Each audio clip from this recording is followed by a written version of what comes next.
क्या कहा राहुल गांधी जी ने कि यूरोप और अमेरिका को भारत में लोकतंत्र को बचाने के लिए इंटरफेयर करना चाहिए।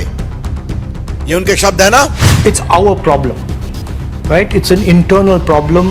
It's an Indian problem, and the solution is going to come from inside. It's not going to come from outside. लगता है कि भाषा में हाथ तंग है अंग्रेजी और हिंदी में, और भाजपाई कर नहीं पाए। सांसद होने के नाते रविशंकर प्रसाद जी अपने बोले हुए मायाजाल, अपने बोले हुए झूठ पर माफी मांगे और ये सरकार अपनी पोजीशन क्लियर करे। श्री रविशंकर प्रसाद जी अब पद पर नहीं है, मंत्री थे, बड़े बेआबरू होकर कूचे से निकले। मैं समझ सकती हूँ उनका दर्द, मैं समझ सकती हूँ उनका विस्मय, मैं समझ सकती हूँ उनका विरोधाभास, उनका कॉन्फ्लिक्ट, उनकी ललक न्यूज में बने रहने के। इस बात का जवाब तो मोदी जी पहले ये एक्सप्लेन करके दे कि $100 बिलियन का व्यापार घाटा क्यों करके बैठे हुए हैं। भाई साहब तो 2002 के बाद ना अमेरिका जा पा रहे थे, ना यूके जा पा रहे थे। ब्रिटेन ने उनके ऊपर 10 साल का प्रतिबंध लगा दिया। राहुल गांधी जी ने साफ तौर से कहा है, और मैं उन शब्दों को दोबारा से प्रयोग करूंगी। सवाल उनसे कमजोर होते हुए लोकतंत्र पे पूछा गया और उन्होंने पुरजोर तरीके से कहा, this is our problem, this is an internal problem, this is an Indian problem, and solution for this has to come from inside not outside. इसका हिंदी रूपांतर बड़ा आसान है, लेकिन लगता है कि भाषा में हाथ तंग है अंग्रेजी और हिंदी में, और भाजपाई कर नहीं पाए। इसका सीधा मतलब यह है कि यह हमारी समस्या है, कमजोर होता लोकतंत्र, यह हमारी अंदरूनी समस्या है, यह भारत की समस्या है, और इसका निवारण, इसका समाधान भी भारत ही करेगा, हम ही इसका समाधान खोजेंगे। वो आगे कहते हैं, और यह गैर तलब बात है, यह इंपॉर्टेंट बात है, और जिन लोगों का भी लोकतंत्र में जरा सा भी यकीन है, और जो लोग भारत को यह कहते नहीं थकते कि हम जननी हैं लोकतंत्र की और हम वाकई में हैं, उनको यह सुनना पड़ेगा। उन्होंने कहा कि भारत की लोकतांत्रिक व्यवस्था में 140 करोड़ लोग रहते हैं। 1.4 बिलियन पीपल, 140 करोड़ लोग भारत की लोकतांत्रिक व्यवस्था में रहते हैं, और इसीलिए भारत का लोकतंत्र और भारत के लोकतंत्र का भविष्य पूरी दुनिया के लोकतांत्रिक भविष्य को प्रभावित करता है। उन्होंने तो यह कहा है कि भारत का लोकतंत्र विश्व के लोकतंत्र की धुरी है और इसका स्वागत करना चाहिए। उन्होंने भारत के लोकतंत्र को पब्लिक गुड बताया है, मतलब यह सौगात है विश्व के लोकतंत्र के लिए, इसका तो स्वागत करना चाहिए। खड़े होकर प्रधानमंत्री जी को भी ताली बजानी चाहिए। लेकिन बजाय उसके, आज मैंने आउट ऑफ वर्क, भाजपा के काफी लोग लगे हुए हैं। यह सच है कि जब राहुल गांधी जी बोल देते हैं तो भाजपा के बददिमाग प्रवक्ता, उनके सांसद, उनके एमएलए, उनके बेरोजगार घूमते हुए पूर्व मंत्री, उनके कुछ ना काम करते हुए प्रेजेंट मंत्री, सब के सब ट्रोल बनने का, दो रुपल्ली का काम करने लगते हैं। हर व्यक्ति भाजपा में एकदम से सक्रिय हो जाता है अगर राहुल जी बोलते हैं। पहले तो आप डिसाइड कर लीजिए भाई कि उनकी बात सीरियस है कि नहीं है। अगर सीरियस है तो आप सब लोग बोलते हैं, और अगर सीरियस नहीं है तो क्यों बोलते हैं। आज लेकिन मैंने एक बड़ा ही भद्दा, शर्मनाक और निहायत ही गैर जिम्मेदाराना बयान एक ऐसे व्यक्ति से सुना जिसने इस देश के संविधान की शपथ ली है, इस देश के सांसद हैं।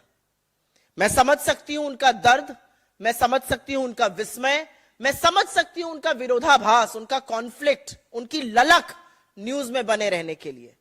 श्री रविशंकर प्रसाद जी अब पद पर नहीं है, मंत्री थे, बड़े बेआबरू होकर कूचे से निकले, लेकिन अब रेलेवेंस की लड़ाई कर रहे हैं। और वो आकर अनाप शनाप, बिना पलक झपकाए जो झूठ बोलना होता है, उन्होंने आज उसका काम किया है और कहा कि राहुल गांधी जी हस्तक्षेप मांग रहे हैं किन्हीं और देशों का भारत के लोकतंत्र में। राहुल गांधी जी 4 बार के चुने हुए सांसद हैं, इस देश के विपक्ष के सबसे प्रमुख नेता हैं, सत्तारूढ़ दल में रहते हुए सबसे बुलंदी से जनता की आवाज उठाई और अभी भारत जोड़ो यात्रा करके इस देश के लिए एक नई आशा और एक नई उम्मीद की किरण बने हैं। और आप हमसे कहते हैं कि वो ऐसा कर रहे हैं। वो तो ये कह रहे हैं कि भारत का लोकतंत्र और यहां का लोकतंत्र का ढांचा विश्व के लोकतंत्र का भविष्य डिसाइड करेगा। लेकिन ऐसा पहली बार नहीं हुआ है कि राहुल गांधी जी को लेकर तमामों मनगढ़ंत कहानियां, तमामों झूठ बोले गए हों।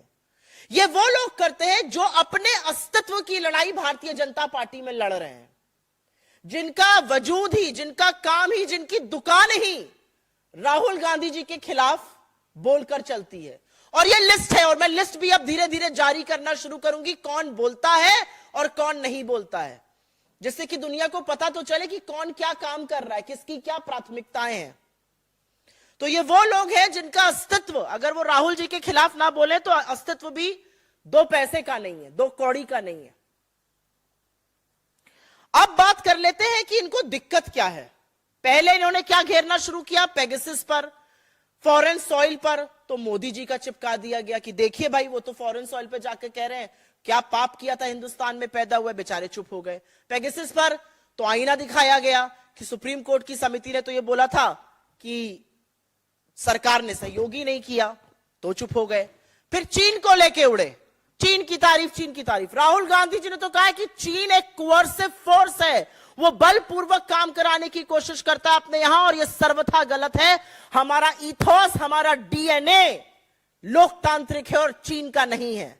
और उन्होंने यह भी कहा कि चीन को हमसे सबसे ज्यादा दिक्कत होगी और है अगर हम प्रोडक्शन की बात करते हैं।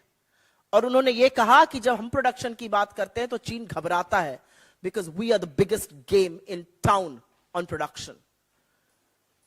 इस बात का जवाब तो मोदी जी पहले ये एक्सप्लेन करके दे कि $100 बिलियन का व्यापार घाटा क्यों करके बैठे हुए हैं, नतमस्तक क्यों हो जाते हैं, जी हजूरी क्यों करते हैं, 20 जाबाजों की शहादत का बदला कैसे लेंगे। तो पहले तो बेचारे चीन पर घुमाते रहे, वो भी नहीं चिपका, क्योंकि राहुल गांधी जी ने तो चीन को ही धज्जियां उड़ा दी है कहकर कि चीन एक कोअर्सिव फोर्स है, चीन में लोकतंत्र नहीं है, चीन बलपूर्वक काम कराता है, चीन को हमसे दिक्कत है, अगर हम प्रोडक्शन करेंगे तो चीन को सबसे ज्यादा दिक्कत है, बिकॉज हम सबसे ज्यादा उसमें उन्नति कर सकते हैं। फिर बेचारे, और ये स्क्रिप्ट है, पहले चीन पकड़ लो अपने मित्र को, फिर दूसरे मित्र पाकिस्तान के पास पहुंच जाओ, फिर पाकिस्तान को लेकर आ गए।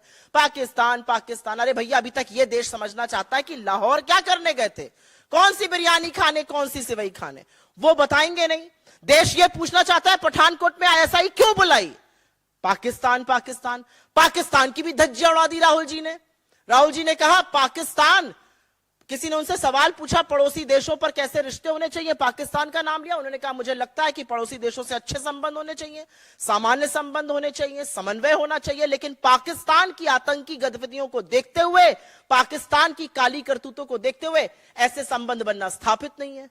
अब वो भी सुई टपक सन्नाटा हो गया कि भाई पाकिस्तान भी नहीं चिपक रहा है, तो एक ये नया एंगल मनगढ़ंत कहीं से निकाल लिया।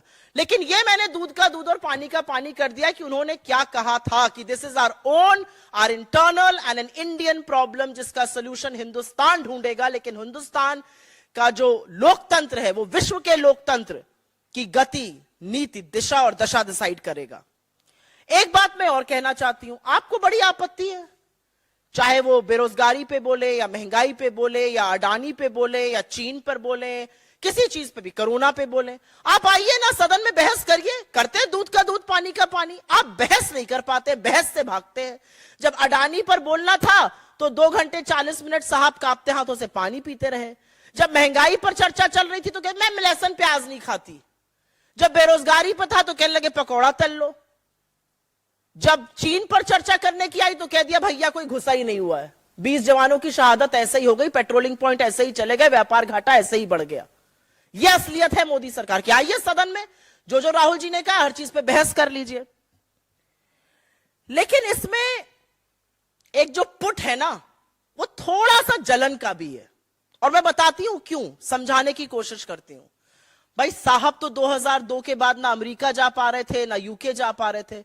ब्रिटेन ने उनके ऊपर 10 साल का प्रतिबंध लगा दिया था, ब्रिटेन उड़कर जा नहीं पा रहे थे, अमेरिका भी आने की परमिशन नहीं दे रहा था। और यहां पर विपक्ष के एक नेता को दुनिया की सबसे पुरानी यूनिवर्सिटी 1206 में स्थापित कैम्ब्रिज, जो कि विश्व विख्यात इंस्टीट्यूशन है, वो लेक्चर के लिए बुला रही है। यहां पर तो ब्रिटेन के सांसद राहुल जी को सदन में बोलने के लिए बुला रहे हैं। तो थोड़ा सा एक जेलसी का, एक कॉम्प्लेक्स का भी पुट है, वो मैं समझ सकती हूं। लेकिन भारतीय जनता पार्टी को, इस देश के चुने हुए प्रधानमंत्री को, चुने हुए सांसदों को, मंत्रियों को यह डिसाइड करना है कि संविधान की पद की शपथ लेकर क्या आप लगातार झूठ बोलने का, लगातार ट्रोल बनने का काम कीजिएगा। करिए आप ये काम, हम नहीं घबराते आपसे, क्योंकि यह सच है कि जब राहुल गांधी जी एक शब्द बोलते हैं तो आपके पैरों के तले से जमीन खिसक जाती है। यह सच है कि जब राहुल गांधी जी चीन पर या पाकिस्तान पर बोलते हैं तो आपको समझ में नहीं आता आप घेरे किस पर। यह सच है कि जब वो बेरोजगारी और महंगाई पर बोलते हैं तो आप इधर उधर ध्यान भटकाने की कोशिश करते हैं। और यह सच है जब वो इस देश के लोकतंत्र पे बोलते हैं और ये कहते हैं कि अमेरिका और चीन के बीच में भारत एक अहम भूमिका निभा सकता है, भारत का भूमिका अहम होगी लोकतंत्र को स्थापित करने में, तो आपको समझ में नहीं आता और आप डिस्ट्रैक्शन का काम करते हैं। मेरा अपना मानना है, राहुल गांधी जी ने जो कहा है भारत के लोकतंत्र के बारे में, यह हमारी इंटरनल प्रॉब्लम, हम इसका सोल्यूशन लाएंगे। लेकिन 140 करोड़ की इस लोकतांत्रिक व्यवस्था का लोकतंत्र कैसा है और कितना मजबूत है, इसका प्रभाव पूरे देश पर पड़ेगा। इसमें मुझे किंच मात्र भी कोई गलत चीज नजर नहीं आती, कोई आपत्ति नहीं होती है। तो सबसे पहले मुझे ऐसा लगता है सांसद होने के नाते रविशंकर प्रसाद जी अपने बोले हुए माया जाल, अपने बोले हुए झूठ पर माफी मांगे और यह सरकार अपनी पोजीशन क्लियर करे कि इनकी क्या पोजीशन है, चीन पर क्या पोजीशन है, पाकिस्तान पे क्या पोजीशन है, इनकी क्या पोजीशन है महंगाई पर, बेरोजगारी पर, और ये क्या करना बंद करेंगे कि इस देश का लोकतंत्र सुरक्षित, स्वस्थ और मजबूत रहे।